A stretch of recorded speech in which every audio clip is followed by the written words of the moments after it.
এটা হয়েছে, এক এক খাল দুইবার টেন্ডার হয়েছে, কিন্তু মাগার খালের খনন যেটা দরকার, বেনিফিট যেটা পাওয়া দরকার, জনগণ যেটা বুঝে নেওয়া দরকার সেটা বুঝে নিতে পারে নাই। আমরা বঞ্চিত হয়েছি, যার কারণে দীর্ঘদিন এই দেশে একটা সঠিক নির্বাচন, একটা ভালো নির্বাচনের জন্য আমরা অপেক্ষা করেছিলাম। আজকে ভালো নির্বাচন হয়েছে।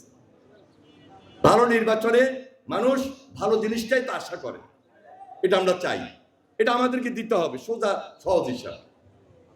তাই আমি অনুরোধ করব, আমাদের পানি সম্পদ মন্ত্রণালয় বলেন আর লক্ষ্মীপুরের অন্যান্য ডিপার্টমেন্টের যারা আছেন কর্মকর্তা বিন্দু, জনগণের চাহিদা কিন্তু খুব বেশি না। সরকার বরাদ্দ দিচ্ছে, রাষ্ট্রের টাকা, সরকারের টাকা, মারি কার টাকা? আমার টাকা, জনগণের টাকা। আমি আমার জনগণের এই উপকারটা চাই। এই উপকারটা আপনি পারিশ্রমিক নিয়েই তো আমাকে শেষ করে দিবেন। আপনার পরিশ্রম মাস শেষে আপনি বেতন পান না। তাহলে দেশের জনগণ হলো দেশের মালিক, মালিককে বুঝাই দিতে হবে। মালিক তার রাইটটা চায়, তার অধিকারটা চায়। আজকে বেশি কথা আর বলার প্রয়োজন নাই। একটা বিপ্লব প্রেসিডেন্ট জিয়া শুরু করেছিলেন, দীর্ঘদিন এই বিপ্লবটা সমাপ্ত হয় নাই।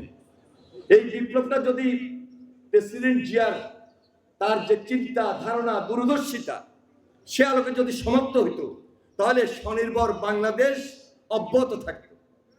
বাধাগ্রস্ত হয়েছে। এখন খাল খনন করতে যাই, খালের মাঝখানে দোকান গড়ে উঠেছে, খালের মাঝখানে বাড়িঘর গড়ে উঠেছে।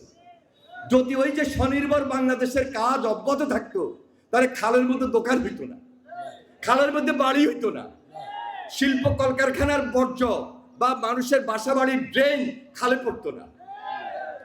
চর্চা নাই, এখন চর্চা শুরু হয়েছে। তার মানে অসমাপ্ত কাজ তারেক রহমানের নেতৃত্বে দেশে সমাপ্ত হবে। যত ব্যারিকেড থাকুক, যত বাধা থাকুক, যত দোকান অবকাঠামো গড়ে উঠুক, খালের মধ্যে বাঁধ সৃষ্টি করা হোক, কোনো কিছুই থাকবে না। খাল খালের গতিতে চলবে, প্রবাহের গতিতে থাকবে। এটাই হলো জনগণের চাওয়া, এটা জনগণের পাওয়া, জনগণ প্রত্যাশা করে।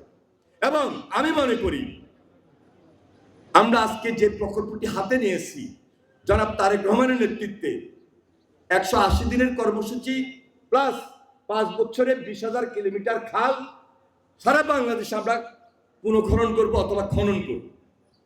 ইতিমধ্যে আপনারা লক্ষ্য করেছেন দিনাজপুরে কাহারোল উপজেলায় মাননীয় প্রধানমন্ত্রী তার কর্মসূচি উদ্বোধন করেছেন। এই মাসেই তিনি ঝিনাইদহ যাবেন, এই মাসে তিনি ফেনী যাবেন, খাল খনন কর্মসূচি আরেকটা উদ্বোধন করবেন। এবং 54টা জেলায় প্রায় 50টা জেলায় ইতিমধ্যে আমাদের কাজ শুরু হয়ে গেছে।